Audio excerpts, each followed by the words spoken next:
Bupati Minahasa Dr. Insinyur Royke Octavian Roring MSc menerima hasil penilaian kepatuhan terhadap standar pelayanan publik tahun 2022 oleh Kepala Perwakilan Ombudsman RI Provinsi Sulut, Melanie Francisca Limpar SHMH, Senin 20 Februari 2023, bertempat di Rumah Dinas Bupati Sasaran, Tondano. Kabupaten Minahasa sendiri mendapat penilaian cukup. Menanggapi hal ini, Bupati Royke meminta jajaran untuk dapat menindaklanjuti apa yang menjadi kekurangan, sehingga dapat memberikan pelayanan publik sesuai dengan ketentuan yang berlaku. Rekan-rekan pers sudah saksikan dari penyerahan penilaian pelayanan publik dari Ombudsman. Secara angka ada peningkatan, tapi masih juga tentu dikategorikan di cukup. Artinya bahwa kepada SKPD yang membawahi pelayanan publik, ya contoh Dukcapil, contoh Dinas Sosial, Dinas Pendidikan,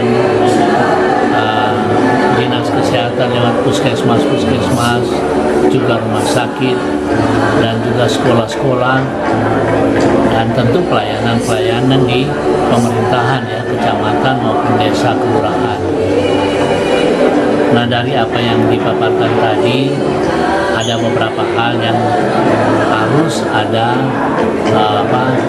SOTK-nya atau standar ini pelayanan. Bagaimana standar pelayanan minimal dari keputusan bupati sudah ada, tapi itu perlu ditindaklanjuti di SKPD supaya jelas sistem pelayanannya, jelas kalau ada aduan bagaimana untuk penanganan aduan, dan juga bagaimana personil yang menangani itu adalah orang-orang yang betul-betul tepat dalam penanganan, dan diupayakan setiap ada pengaduan harus ada tindak lanjut dan harus ada perbaikan kalau ada pengaduan. Saya kira itu harapan kami di sisa masa jabatan kami, saya dan Pak Wakil Bupati yang tinggal lebih kurang 7 bulan, ya. Ini kan semua Maret, April, Mei, Juni, Juli, Agustus, September, ya. Sekitar 7 bulan, semoga ada perbaikan, ada lebih meningkat lagi pola pelayanan publik. Betul, kita sudah lakukan lewat R3D, lewat model sosial, dan juga pelayanan lainnya, tapi tentu ada masyarakat yang tidak bisa akses lewat media sosial, tapi bisa akses ke dinas badan instansi terkait untuk bisa membawa atau pelayanan publik. Saya kira itu. Pak, apa yang bisa di Minahasa sendiri dari tadi nilai kalau dari input itu ada 2 tadi, kompetensi dan sarana prasarana. Yang kelihatannya kurang memang di sarana prasarana. Nah, hasil wawancara yang kami lakukan itu harus dibarengi dengan dokumen. Sarana prasarana ini ada dokumen yang harus dilengkapi, yang tadi ada beberapa poin. Nah, ketika kita menginput hasil wawancara tapi tidak dibarengi dengan dokumen, itu tidak bisa diterima oleh sistem. Jadi tidak akan dinilai. Jadi kemungkinan memang pemenuhan dokumen itu yang tidak kami terima.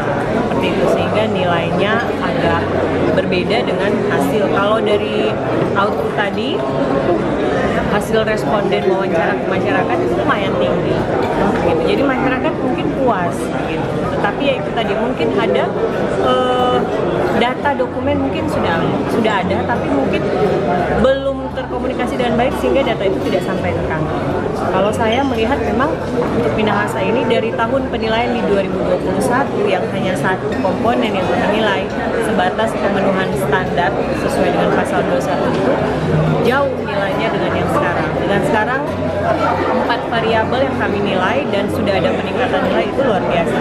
Gitu. Penyerahan hasil penilaian kepatuhan terhadap standar pelayanan publik tahun 2022 turut dihadiri Asisten Pemerintahan dan Kesra Dr. Andes Riviva Maringka, Asisten Perekonomian dan Pembangunan Insinyur Weni Talumewo, Asisten Administrasi Umum Dr. Vicky Tanor, dan jajaran pemerintah Kabupaten Minahasa. Ya dokter, berapa orang? Sulut Go News, Yofi Pakasi melaporkan. Jadi misalnya kalau